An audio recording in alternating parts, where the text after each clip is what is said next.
ressemble. Il est le Dieu de gloire, élevé dans les cieux. Personne n'est comme lui. Personne n'est comme lui. Personne n'est comme lui. Personne n'est comme lui. Personne n'est comme lui. Personne n'est comme lui. Personne n'est comme lui. Voici, il vient. Au son de la trompette, chez vos chandeliers, brillant comme le soleil, élève la voix, comme c'est le jubilé. Radio Sion, dansez. Voici, il vient. Nos acclamations. Amen.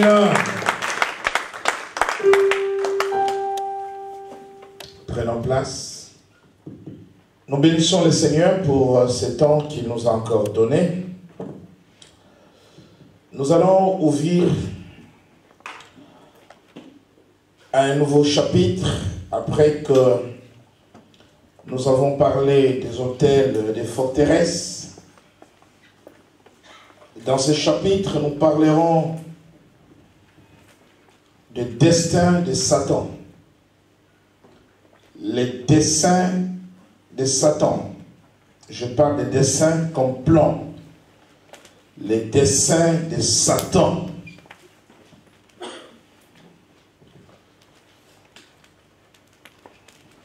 Nous sommes dans le domaine de la stratégie, dans les combats spirituels. Les desseins de Satan.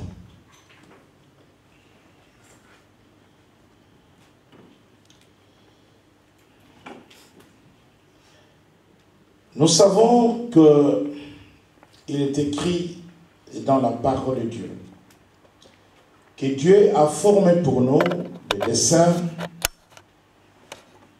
ou des plans de bonheur et de paix et non de malheur.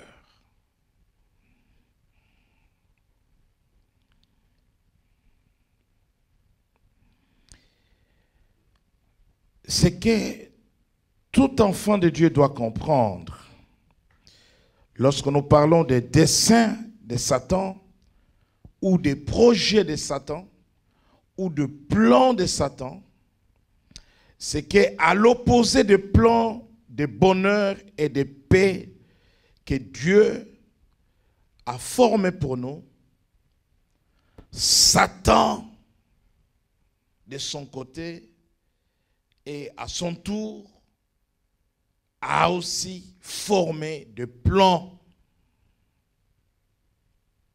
Malheureusement, le plan de Satan ne peut jamais être bonheur et paix si ce n'est pas de plan de malheur.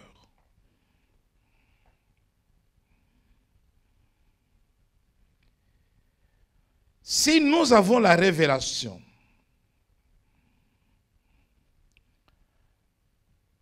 pour connaître le plan de Dieu, les desseins de Dieu, les projets de Dieu, Dieu aussi, par le Saint-Esprit, nous révèle le plan de l'ennemi. Et il est important de savoir que si nous voulons gagner des victoires face à un ennemi redoutable, un ennemi méchant, mauvais,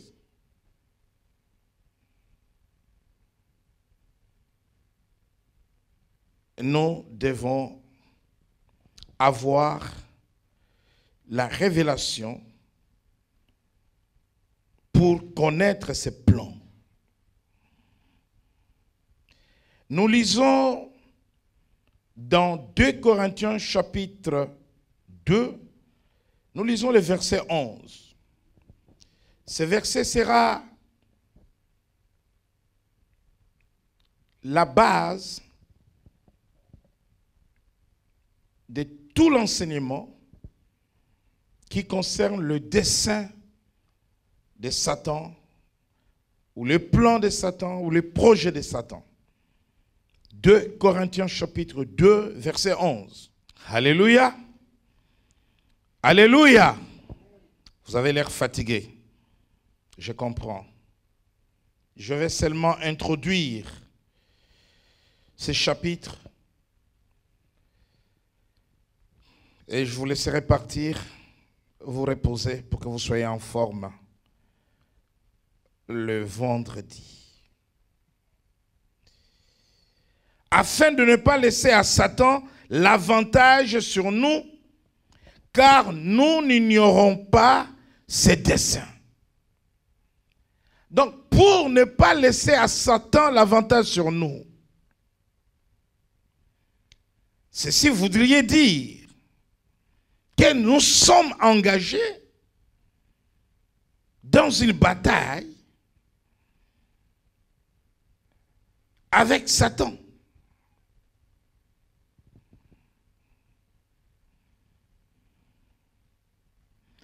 Car nous n'ignorons pas ses desseins. Mais si nous sommes engagés dans une bataille avec Satan et que nous voulons remporter des victoires, nous devons avoir la révélation de plan. Qu'est-ce qu'il planifie contre nous? Quels sont ses moyens d'action? Qui sont ses agents qu'il va infiltrer dans nos maisons, dans l'église, pour nous atteindre? Quelles sont ses méthodes? Quelles sont ses armes? Nous avons des armes, Satan aussi a des armes. Nous n'ignorons pas ses desseins. Bien-aimés, la Bible reconnaît que Satan a des plans contre nos vies, contre l'Église, contre nos familles, contre notre travail. Quand nous lisons dans le livre de 2 Rois au chapitre 6, nous allons prendre cette illustration. 2 Rois chapitre 6, verset 8, à partir du verset 8 à 10. Merci. Le roi de Syrie était en guerre contre Israël. Vous savez, quand vous faites une guerre, vous devez élaborer des plans, ce qu'on appelle le plan de guerre. Sur ces plans, vous avez les positions, vos positions, où vous allez placer vos hommes, votre ligne de démarcation. Mais vous devez chercher, si vous voulez gagner, l'ennemi, connaître ses positions. Vous êtes équipés, vous êtes armés, vous devez aussi chercher à connaître les armes que l'ennemi possède. Ici, l'armée syrienne, c'est une armée redoutable qui vient attaquer Israël. Mais le prophète de Dieu qui est en Israël, il s'agit d'Élisée. Élisée reçoit la révélation sur les positions de l'armée syrienne. Et il dit au roi d'Israël, les Syriens sont à tel endroit. Ne passez pas par le nord parce qu'ils vont venir par le nord. Donc il révèle à Israël le plan de l'ennemi.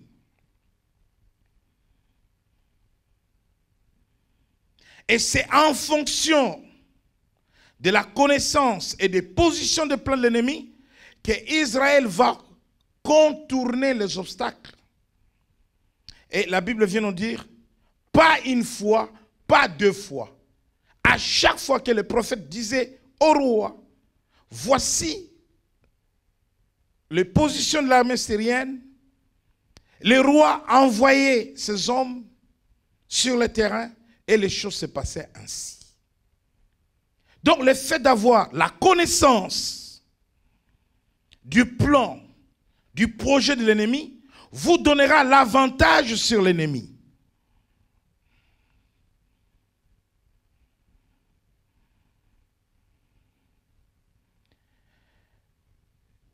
Il est bon de connaître le dessein de Dieu pour nos vies, pour l'Église, pour nos familles, pour nos maisons. Mais personne n'est à l'abri. Je dis personne. Même Jésus qui était Dieu n'était pas à l'abri du plan de Satan contre lui. Le plan de Dieu était que Jésus meure à la croix à Golgotha. Ça, c'était le plan de Dieu. Mais Satan avait un autre plan.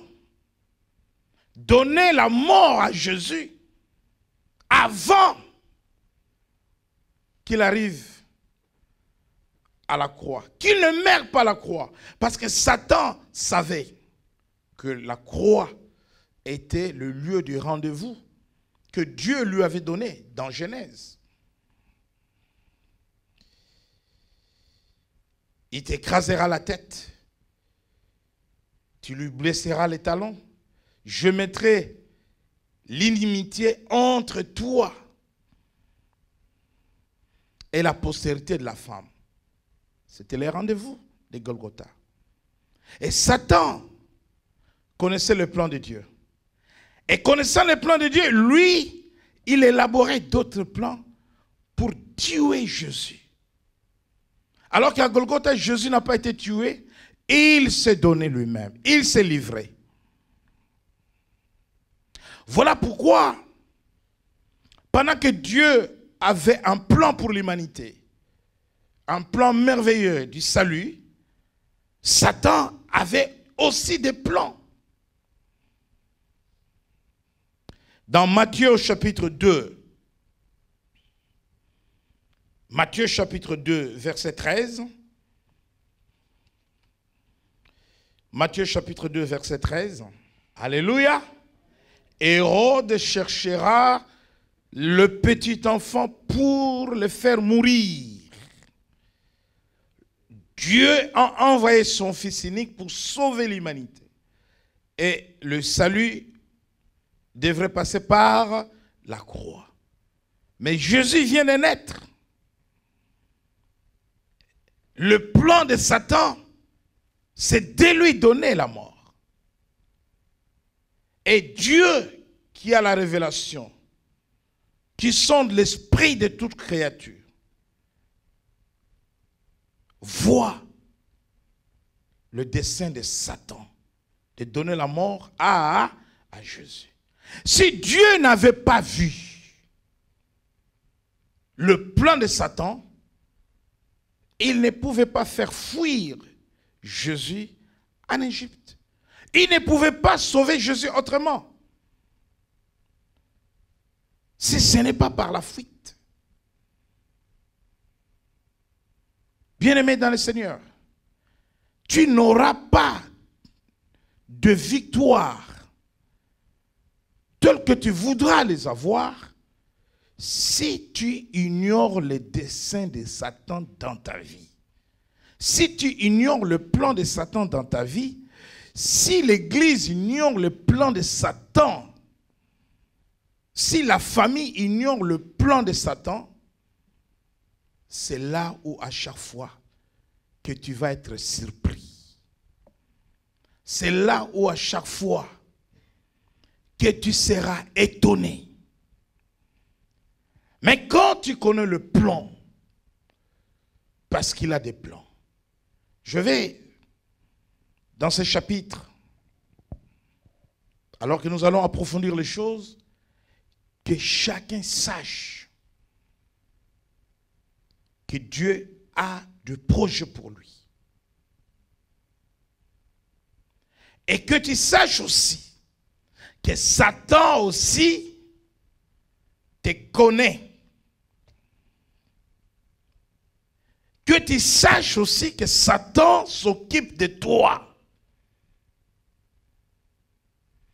Tu dois savoir que si Dieu te veut du bien, Satan te veut du mal. Si Dieu te veut le mariage, Satan te veut le célibat. Amen. Tu vas combattre Satan pour briser l'esprit de célibat parce que tu sais que Satan te veut le célibat. C'est pourquoi, dans le livre des Actes des Apôtres, Dieu utilise la fuite comme moyen de sauver toujours ses enfants. Il a sauvé Jésus de la mort par la fuite. La fuite n'est pas une arme de faible.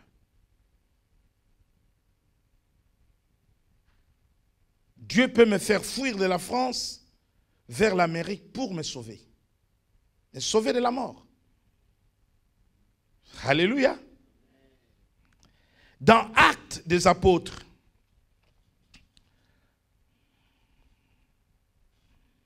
nous allons parler d'un évadé de prison. À la télé, on vous parle des évadés de prison par hélicoptère, par attaque armée. Mais dans la Bible, il y a des évadés de prison. Et cet évadé de prison n'est pas n'importe qui. Le plan de l'évasion, de la fuite, était arrêté par le ciel. Alléluia.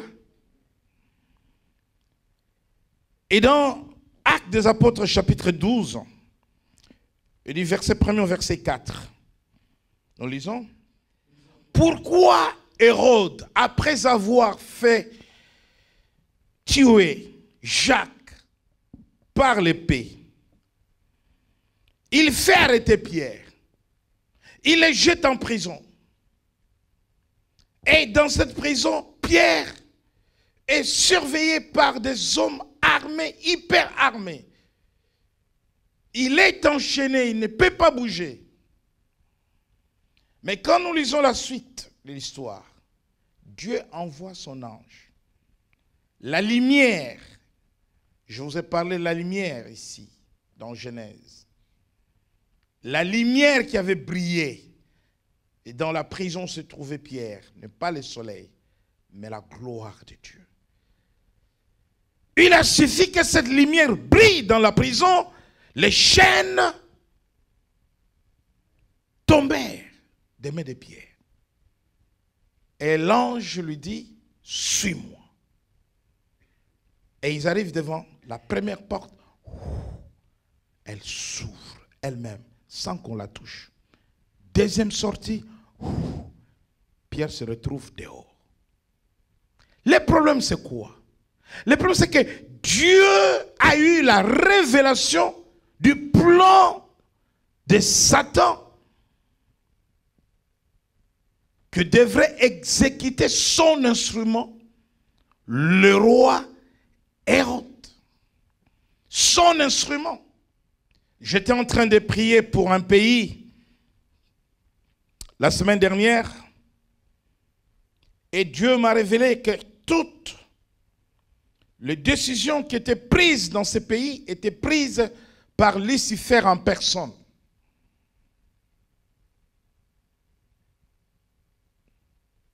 Et que les gouvernants et tous qui parlent au nom de l'autorité ne font que exécuter ce qui est décidé depuis le monde des ténèbres. Donc le plan de tuer Jacques, Pierre, tous ces apôtres, c'est le plan de Satan. Exode n'est qu'un serviteur de Satan. Un commis d'État au service de Satan.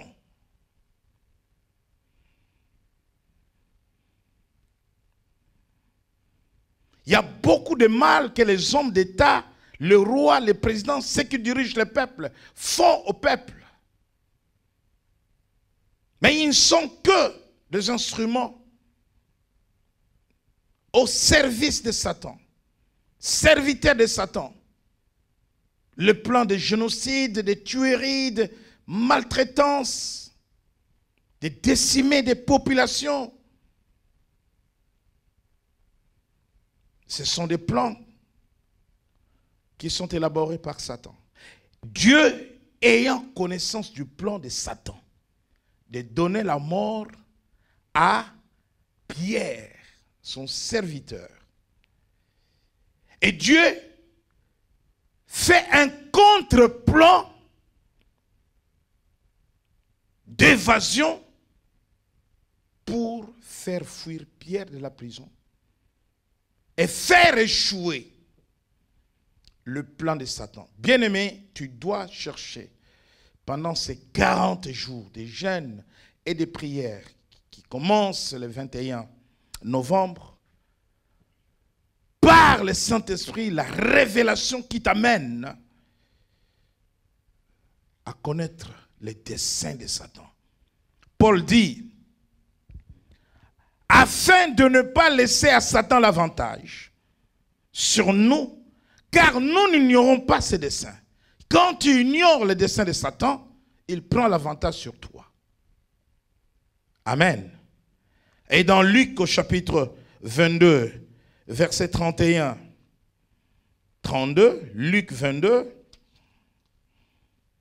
je parle de plan de Satan, les desseins de Satan.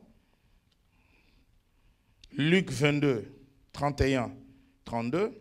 Simon, Simon, Satan vous a réclamé pour vous cribler comme le froment. Mais je priais pour toi. Alléluia. Là, le Seigneur a eu connaissance du plan de Satan. Vous savez que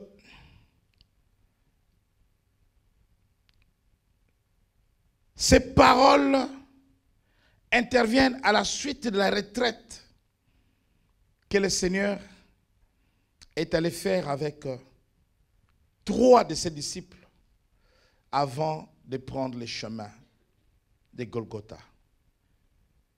Pierre, Jean et Jacques. Il a prié toute la nuit. Mais les disciples ne l'ont pas accompagné dans cette prière de combat.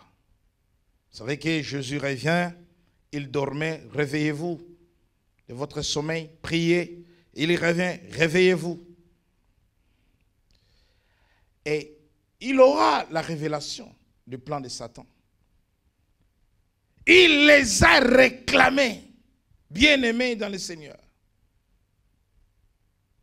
Satan n'a pas changé. Satan continue à réclamer des hommes et des femmes. Vous entendez dire que tel homme de Dieu n'est plus dans le service de Dieu. Tel frère n'est plus dans l'église. Telle sœur n'est plus dans l'église. Mais Satan réclame. Il réclame. Imaginez-vous que Satan a réclamé ceux qui sentaient même l'odeur de Jésus. Pierre n'est pas n'importe qui. Et pas Pierre seul, ses autres frères. Les gens. Les Jacques. Mais Jésus dit, j'ai prié pour toi. Alléluia. Pierre et les autres ne savaient pas que Satan les réclamait. Des fois, les gens sont dans des faiblesses. Des fois, on voit les régimes spirituels de certaines personnes dans l'église en baisse. Mais vous ne pouvez pas savoir que Satan l'a réclamé. Vous savez, quand la mort réclame quelqu'un qui est malade, vous allez voir que des fois la personne ne veut pas prendre les médicaments, la personne se néglige, la personne, l'esprit de mort se manifeste. Et si vous avez le discernement, vous allez comprendre que cette personne est réclamée par la mort. Alléluia. Et c'est ainsi que dans 1 Pierre au chapitre 5, versets 8 à 9, la Bible dit, soyez sobres. Soyez sobres. C'est-à-dire intelligent, vigilant, prudent. Soyez sobres. Veillez. Votre adversaire. Ma sœur, tu as un adversaire. Alléluia. Ne pense pas parce que tu es sauvé, tu as la vie éternelle, que tu es calme, que tu n'as de comptes à rendre à personne. Tu as un adversaire. Tu as un ennemi. Je te le dis ce soir, et cet ennemi s'appelle Satan. Nous allons travailler ensemble. Au fur et à mesure, tu vas comprendre. Dieu va, par le Saint-Esprit, te révéler le plan de Satan dans ta vie. Il va te révéler le plan de Satan dans ta vie.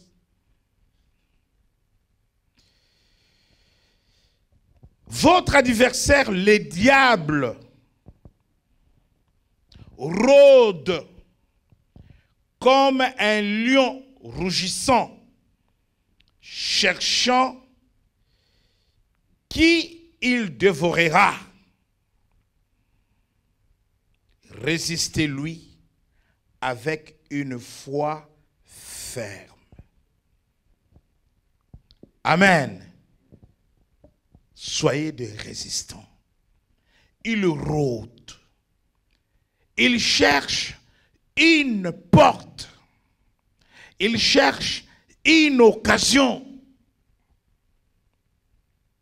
Il a son plan contre toi. Mais il ne trouve pas le moment favorable pour exécuter ses plans. Mais le plan est là. C'est comme un assassin. L'assassin, il a son plan pour te donner la mort. Il a une arme. Mais il peut te croiser comme ça en chemin. Il veut exécuter le plan. Ah, il n'est pas seul. Ah, il y a quelqu'un qui arrive. Mais il a son plan. Cela peut durer 1 mois, 2 mois, 5 mois. Le jour où l'occasion favorable se présente, oh!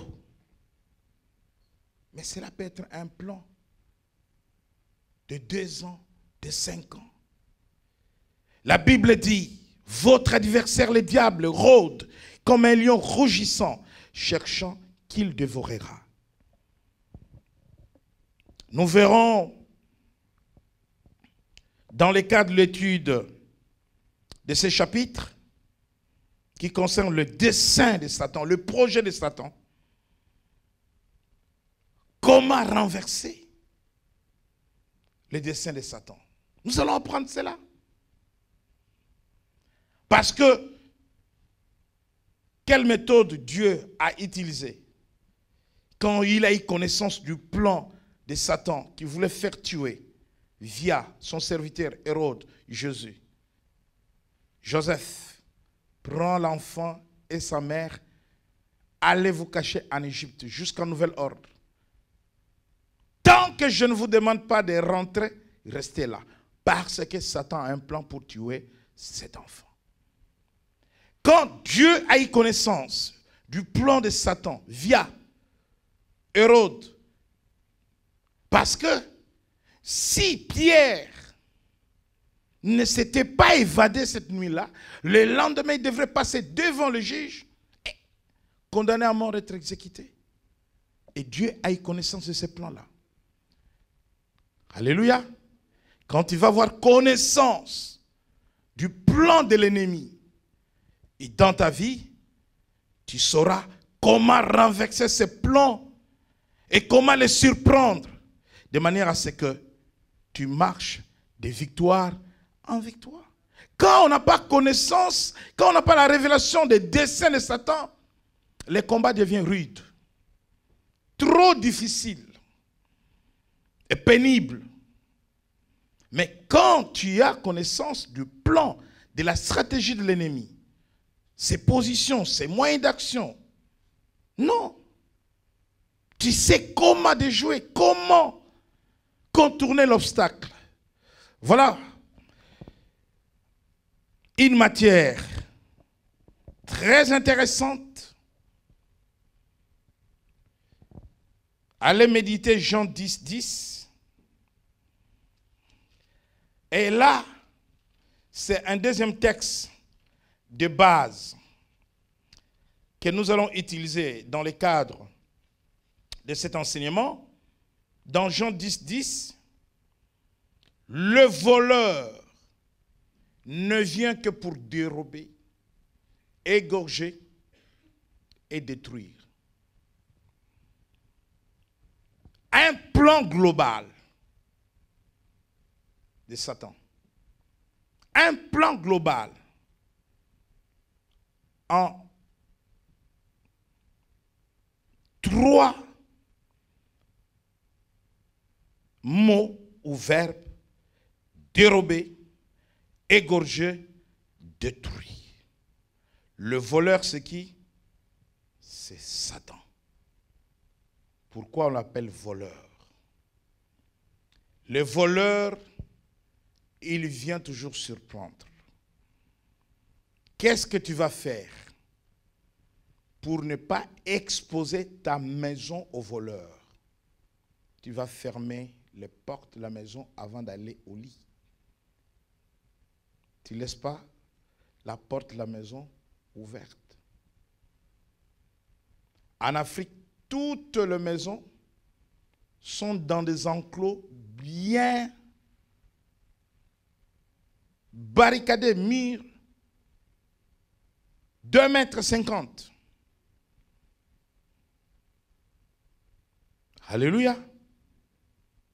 Ça, c'est le plan global. Il ne vient que pour égorger, détruire, donner la mort. C'est le plan global. Je veux que tu saches. Comprends-les. Il y a des réunions qui s'organisent à ton nom. Une réunion conseil des sorciers.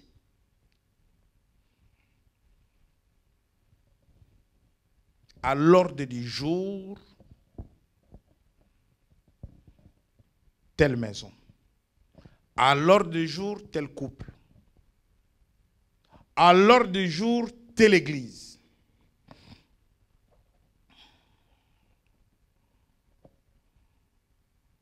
Il y a des réunions contre les églises, contre des familles, contre des individus. Il y a des réunions contre des chorales.